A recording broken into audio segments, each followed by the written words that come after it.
白鸚記深海月影の章店舗特典ドラマ CD 幻の嫁入り動画。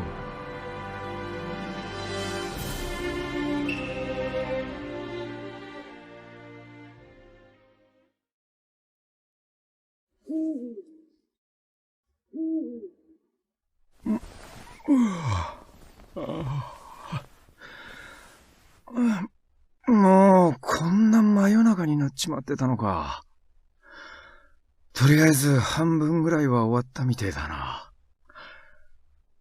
あとはこの書類を明日字のうまいやつに代筆してもらわねえと。炭が乾くまでただ待ってるのもなんだし、茶でも入れてくるか。他の大使を起こさねえようにしねえとな。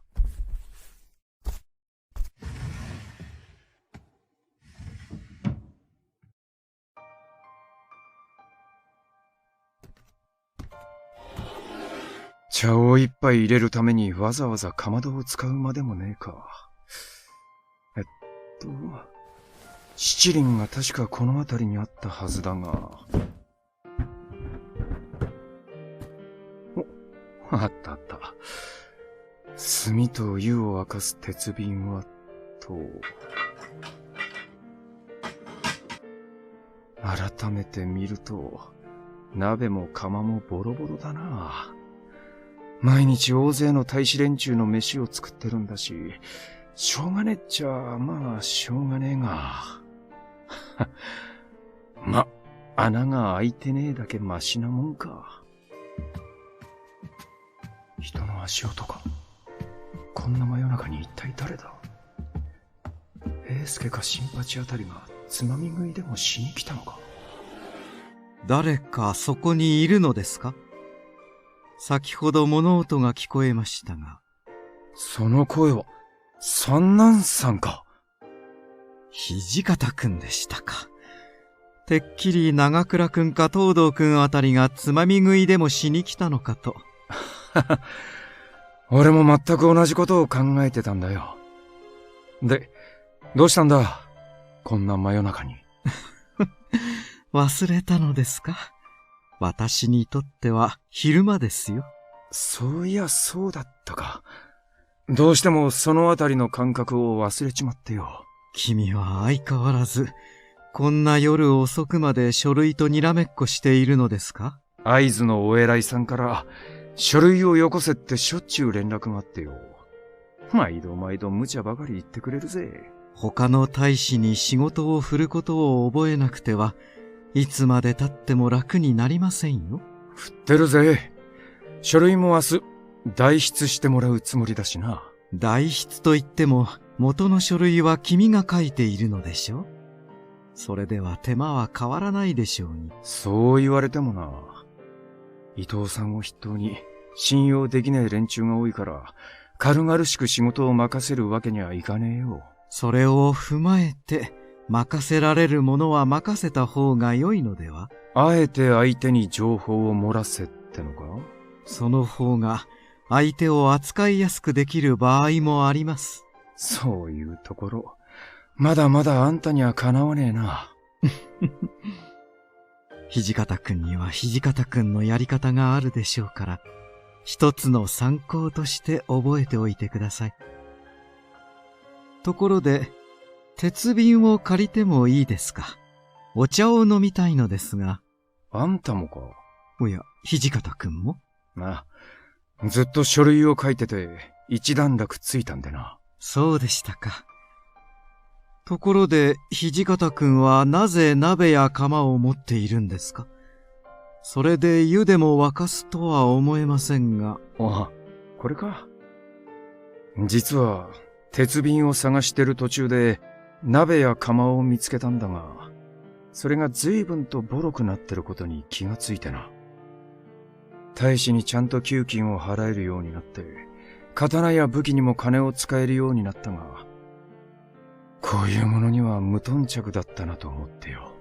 確かに、継ぎはぎも多いし、取っ手が外れそうになっているものもありますね。これでよく毎日の食事を用意しているものです。修理に修理を重ねてるから、ずいぶん歪になっちまってるし。あいつもよく我慢して使ってくれてたもんだ。いつもお金がないと君たちが言っているから言い出せなかったのでしょう。お金にも余裕が出てきたところですし、新しいものを買ってあげてはいかがですか。そうだな。誰か嫌がるのか。もう人の気配はないようですね。私たちが先に来ているのを知って立ち去ったのでしょうか。真夜中まで俺には会いたくねえってやつかもな。まあ、真夜中にこっそり忍んできて死んだはずの私を見たら誰もが逃げ出すと思いますがね。そいつは笑えねえよ、三男さん。おっと、こんなおしゃべりをしていると夜が明けてしまいますね。湯を沸かさなくては。当初の目的を忘れちまってたな。種火は持ってきてるのか。ええ、任せてください。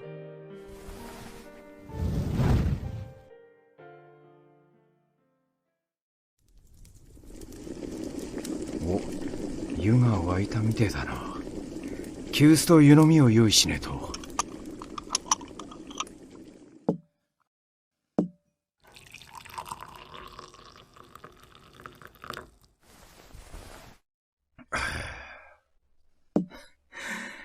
やっぱりあいつが入れてくれた茶に比べるといまいちだな。そうですね。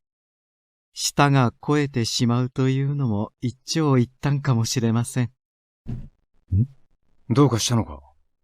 今、物音が聞こえたような。さっきのやつが戻ってきたのか？誰だ？こんな真夜中に勝手場でうろちょろしやがるやつは。話は聞かせてもらったぞ、犬ども。風間！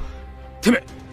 こんな真夜中にどこから湧いて出た？古い鍋や釜での炊事を強要され、我が妻が大層難儀しているようだな。哀れな貴様らに新品の鍋と釜を買ってきてやった。受け取れ！何を言ってやがる。敵の施しを受けるほど落ちぶれちゃいねえぞ。貴様らのためではない、我が妻のためだ。貴様ら甲斐性なしの犬どものせいで我が妻が苦労させられるなど、鬼の一族の棟梁として見過ごすことはできぬからな。俺たちはそこまで貧乏じゃねえ。持って帰りやがれ。では、これからもその鉄くず一歩手前の鍋や釜で料理させようというのか。自分たちは新しい刀や武器には金に糸目もつけずに購入し、炊事道具や掃除用具、日々の着物などについては金がないと言いながら倹約させる。その傲慢な態度に我が妻がどれほど耐え忍んだか想像することすら辛いものがある。貴様らの血は何色だ？だいたいお前からもらった鍋や釜なんて使ったら大使が腹を壊すに決まってるだろうが。いらねえったらいらねえんだよ。受け取るまでは帰らぬ。てめえ、ここに居座るつもりか？二人とも落ち着きなさい。真夜中ですよ。落ち着いていられるかよ。新選組は鍋や釜を買う金すらねえほど貧乏してるって言われてるようなもんじゃねえか。まさにその通りであろうが。こっちがおとなしくしてりゃつけ上がりやがって。3つ数えるまでにさっさと出て行きやがれ。さもないと。さもないと？なんだというのだ。決まってるだろうが。力ずくで追い出してやる。土方くん、引きなさい。けどよ、三男さん。出どころはともかく、新しい鍋と釜が手に入ったのです。ここは受け取っておきましょう。三男とやら、貴様は物の道理が分かっているようだな。その鍋や釜は我が妻のもの。いわば俺から送る嫁入り道具である。いずれこの俺に手料理を振る舞ってもらうと伝えておけ。それではさらばだ。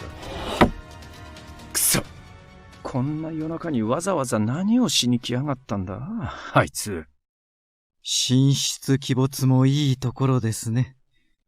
もう少し外部の者の侵入に備えた方が良さそうです。風間のやつからもらった鍋なんて、この豚書じゃ使わせねえからな。気持ちはわかりますが、鍋や釜に罪はありません。ですが、万が一のこともありますからね。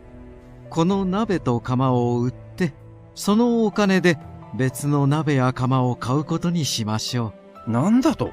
これなら君も納得できるでしょ？いや、確かにその方法なら、風間の鍋で作った料理を食わずに済むだろうが。やけどよ、風間の鍋を売って作った金で新しい鍋を買うんなら、施しを受けたのと変わらねえんじゃねえか。お金になってしまえば誰のものでもありませんよ。名前が書いてあるわけではありませんしね。君が勝負の過程は関係なく、最後に勝てばいいと言っていることと同じではありませんか。まあ、そりゃそうだが。それに、新しい鍋と釜が手に入れば、彼女も喜んでくれますよ。普段は疫病神のような彼にも役立つことがあるのもわかりましたし、使えるものは何でもうまく使わなくてはね。あいつのためなら仕方ねえか。けど今回だけだぜ。次からはちゃんとタイの金で買ってやるさ。ええ、そうしてあげましょう。おっと、そろそろ夜が明けます。部屋に戻った方がいいのでは？ああ、そうするか。って、風間の野郎が来たせいで茶が冷めちまったじゃねえか。くそ、もう一回入れ直さねえとならねえし、やっぱりあいつは疫病神じゃねえか。土方歳三、三木真一郎、三男圭介、飛田信夫、風間千景、須田健次郎、